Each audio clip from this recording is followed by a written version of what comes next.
lot of handbags. Okay. How did that happen? Oh, right. Anyway. Hi, welcome back to my channel. My name is Megan. If you're new here, the whole concept behind this channel was started because I was a weekend commuter for a while, and that changed my life. That changed my spending habits. It made me very lazy, but you know, I still like to dress up. I still wanted to look presentable, and I obviously still really love fashion. So I had to make all of that work with that new lifestyle. Since lockdown, everything changed again. It's been very different for the last year, I'm sure, for all of us. And maybe the word sublimating comes to mind. I bought way too many handbags. Yeah, last year I bought too many handbags. Fortunately, there have been no regrets. Some of them I haven't used as much, obviously, because we were staying in. But I'm finally going to film my full luxury handbag collection. I am going to follow this up with reviews for each bag, wear and tear, you know, as time goes on, how I like to style them. I'm always going to have mod shots, a rough what fits inside, but today I'm going to try to keep it, I'm going to try to keep it very brief. I have my tea here, you know, so I don't get too stumbly over my words. I can take a break, take a breath, sip my tea. So I suggest you get something as well, because this might be kind of long. I don't have the biggest collection on the internet, obviously. I never will, and that's fine. It's a-okay, to each their own. But I know that I have quite a few, and I don't need them. YouTube is the land of disclaimers, and obviously this is not to show off, it's just to kind of share my passion. And I was able to put more money into this last year since I wasn't spending it on other things that are absolutely more important to me, things like travel and seeing my family and new experiences, stuff like that. So let's get started. Whew, okay, so I'm gonna, go by house, I guess, but just to begin, because it's easy, this is the only one I have.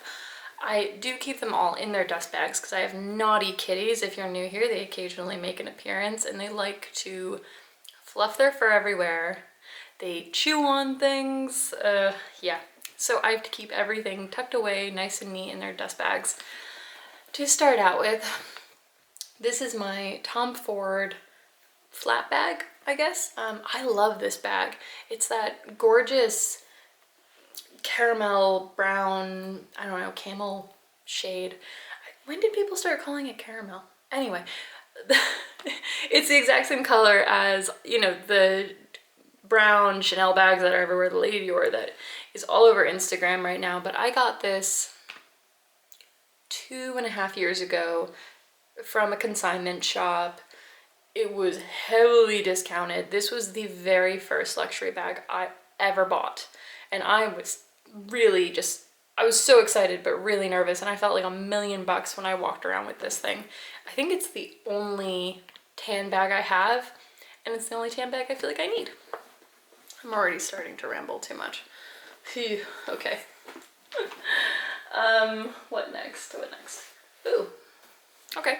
So let's start with Dior. You would have seen all of these if you saw my Dior collection, but the reason I'm going to go with this one next is because I bought this bag from that exact same consignment shop. They were really sweet, and they actually gave me an additional discount. They saw that I had written a nice review after buying the first one. They were a new shop. I just wanted to feel supportive, and so they saw that I had done that. And when I came back in, they were like, "Thank you so much. We really appreciate that. We want to take a couple $100 off this bag for you." So that was really sweet. It came with, I'm so obsessive about these things because I did not grow up with access to this kind of luxury. I did not realize it was for the likes of me. Like, movie stars own Chanel bags, right? Like, that's it. So I take pretty good care of them, but it came with this awesome Dior strap. I just think it's amazing. It's really chunky and cool, and you can grip it like that when it's all attached. I'll just include this now in case you haven't seen my Dior collection video. But when the Dior guitar straps came out, I thought that was just amazing because it suddenly made this bag so much more versatile.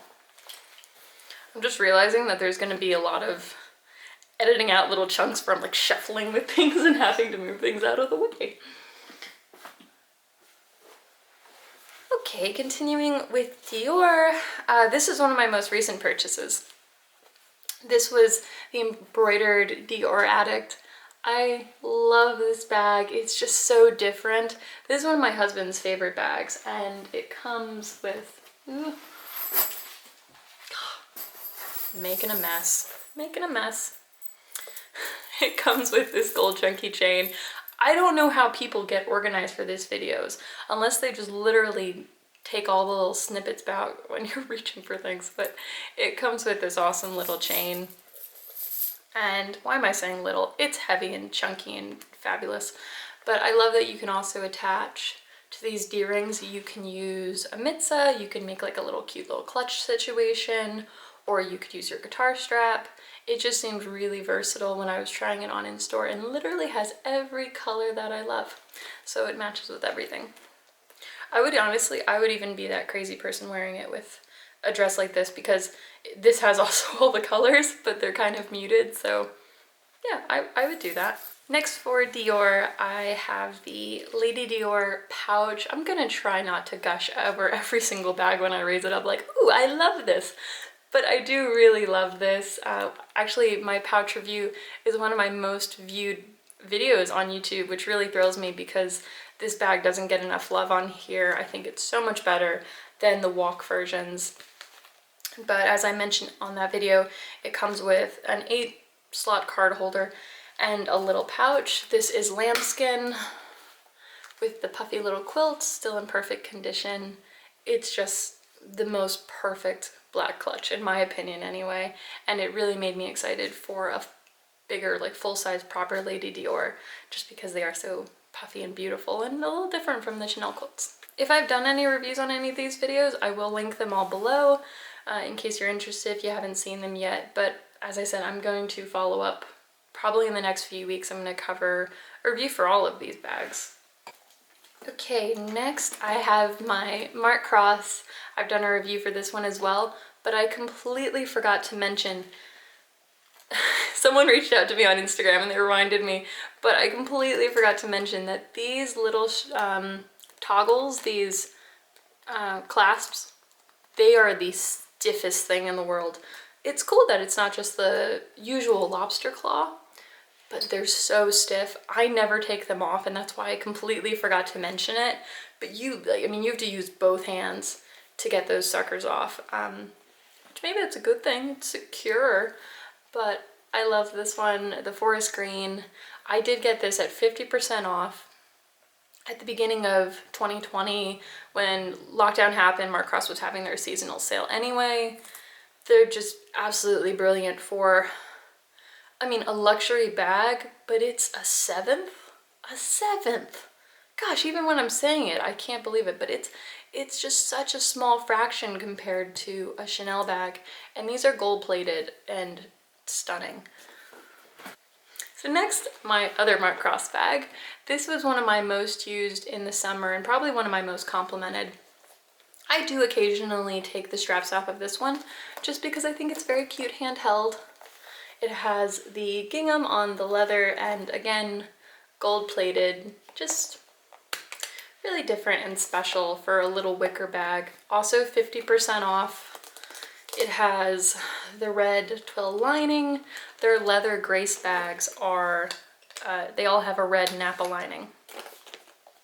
So yeah, so I'll include that review below as well. It's just such a cute wicker bag. Wicker bags are fantastic because they literally match everything. And, just something kind of casual, can dress up, perfect for dinner. Whew, moving right along. So another favorite, my Bvlgari Serpentine Forever crossbody bag. I can't wait to do a review on this thing because I love this handbag. I do like red. I know, you either seem to be, like, when it comes to the pop of color bags, people are like, you love red, or it's just so not your pop of color. And I think a lot of people end up purchasing it because it's so highly recommended, and then they discover it's not for them. I am absolutely a pop of red kind of girl. I'm an all over red kind of girl. And I just loved it because it felt like jewelry. It was so light, and yes, it's very slender, so it barely fits anything in it, but it holds enough. And because it's so slender, it just felt like it became a part of my body. It felt like, you know how you don't feel a necklace? It really felt like that. So I would pick up another one of these. I mentioned it in one of my most recent videos, 5 bags under $5,000. So these are gorgeous and I love them. I would absolutely pick up another color. Ooh, so this is one of the few big tote bags I have. Actually, I don't know if you can call this a tote. Someone tell me if this is a tote. But this is the Burberry Title Bag. It's a big one. It is a big old bag. They don't make this anymore. I got it 2 years ago from the Burberry store in DC. Now all the versions they have, they include 2 top handles, and they're not quite as big as this. So on one hand, they maybe will fit a little bit better underneath your, when the long strap is on your shoulder, but I'll have to do a full review on this because I absolutely love this bag. You can probably get them pre-loved, but the reason I was saying, is this a tote? It's because it has this big divider in it, so it definitely doesn't have as much room as you would think. Kind of similar to the Fendi Peekaboo in that way, but I have it stuffed, just the strap in there. I can't really do this bag justice trying to speed along because there's so many little details. But essentially I was in DC for a work trip, but I was in my work clothes. I tried this bag on and it felt right. It was, oh, you know, this was the very first in boutique luxury bag I purchased. It seemed like a funny one to pick because I had never heard of it. I'd never seen anyone wear it. Obviously at this point I had heard plenty about the Chanel Classic Flaps. Way too scared to pick up one of those at that point. Still didn't really believe that it was for someone like me, which is so stupid, and you know, I'm past that now. But I just loved it. It felt like a brilliant work bag. It's just a, you know, it's a black bag with gold hardware, top handle with a strap. It seemed like a really good buy, and I'm still really happy with it. Up next, another bag that I actually reviewed on Instagram before I ever started this YouTube channel, but I'm also excited to put that up on YouTube eventually, a real proper review, because this is my Valextra Aside bag.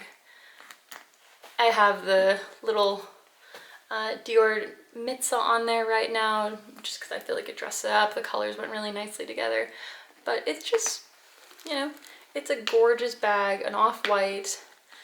One thing I will say is the measurements for this are really tricky, and I'm going to go into depth on that like in my proper review, because I looked at this on 3 different department stores and they all had drastically different measurements.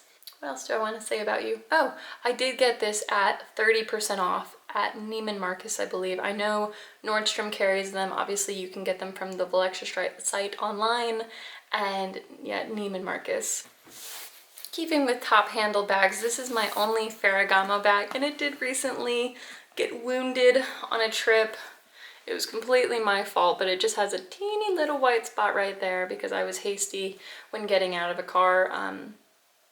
It's just this stunning forest green, and it actually is what made me so excited to pick up my Mark Cross bag.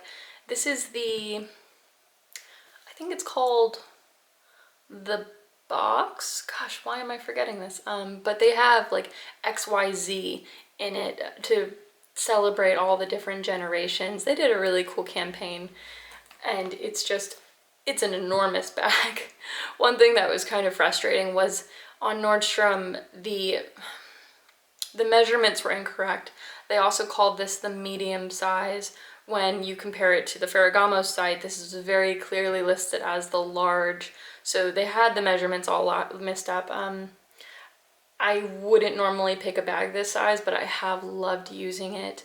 And while I would have preferred the medium, it's still been really easy and fun to use. But I love green. I think it's just really versatile color to incorporate into your wardrobe because I don't have a lot of green clothes. But even with something like this, there's little bits of green on it, and it's such a fantastic color, like to work as a neutral instead of just having all black. Isn't that funny? I feel like people just automatically default to tan, black, blue, maybe white, but white comes with, you know, it's pretty high maintenance. But yeah, forest green. Forest green is a fantastic neutral. Okay, what else do we have?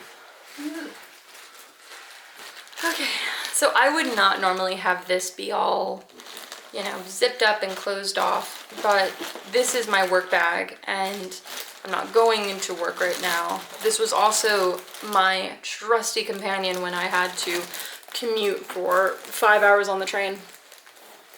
This is a, so professional. This is my Longchamp tote.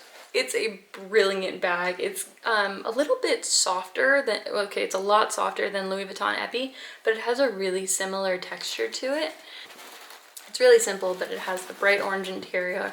I don't want it to get all misshapen, and it does kind of sink and flop in. That's why I do have it so, you know, so heavily stuffed. I don't want it to get really dusty or floppy while I'm not using it, because I do still, during lockdown, I probably used this, you know, once every other month. But when I'm going into the office, this gets used pretty much every single day. Okay, now for the grand finale, the Chanel bags. I'm gonna start with the very first one I picked up. I am very particular about putting all of my bags away. That's actually part of the reason why they all are on constant rotation, just because with my cats I have to put them away anyway, so there's not just like weeks on end where I'll use the exact same bag. I feel like they stay in better condition that way. But here is my white Chanel classic flap. This is going to be one of the first ones I do a proper review on because I was terrified to get a white bag. I thought I was absolutely crazy, and I thought about it for a solid week and just wanted it every single day. Even then, I still took an hour and a half in the boutique to finally commit to it. My husband was there with me, and it just felt, you know, like this really just so different and really bridal. I think that's the thing that convinced me, because we had to give up so much that we wanted for our wedding, given it that it was the pandemic. I just wanted something really bright and special to remember the occasion. Really just remember the year. Not that I'll need much help doing that, but this is just something too special to pass up. Up next, when I was trying on the white Chanel classic flap, I was comparing it to this bag, and this is the one that I also really wanted. And my husband surprised me. It was just a week before our wedding day. Our parents were on their way up to visit. But this was the mini reissue. Part of the reason I was so torn was because obviously this is a lot more practical. It's so functional and really easy to use versus the white. But the reason I held off on this is because they told me, like, you know, we can always order this for you. This white Chanel will not be here for long. It would very easily be gone within a week. But this, they were able to order it for me. There was a couple snafus. The first one that we received actually had a giant scuff right here and then another one right here. They immediately replaced it. So there was no problem with that. But yeah, this is my, I think they're calling them all the 255 mini reissue now, and it's just beautiful. I'd get a ton of wear out of this. It was probably one of my most used bags in 2020, even though I only got it in October. Okay, and finally, this is my most recent bag purchase. I have not been able to shop since I bought it, and I'm not going to be doing nearly as much shopping this year. I've reined myself in. Many of these were purchased with discounts. Many of them, you know, I had the money because it wasn't going towards other things, but this was something to say goodbye to 2020. I've been thinking about the Lady Dior for a solid year and a half, and, you know, I just couldn't make the commitment. Unfortunately, I stumbled on this the very next day. I never thought that I would find this tweed in store. The 19 is just an awesome bag. This is the small version. I know that it's constantly debated. Is this a classic? Will it last? Is it worth the investment? None of these things will last for centuries, I assume. And bags are made to be loved, and I just loved it. I don't particularly care about resale value. I think that this tweed is so well loved, I could probably get a decent price for it if I wanted to sell it on, but I have no intention of doing that. I think the chunky chain is really cool, and it's because of the juxtaposition with the ladylike tweed that it works so well, but this is black with a navy and gold thread running through it because it has that Chanel ribbon in there.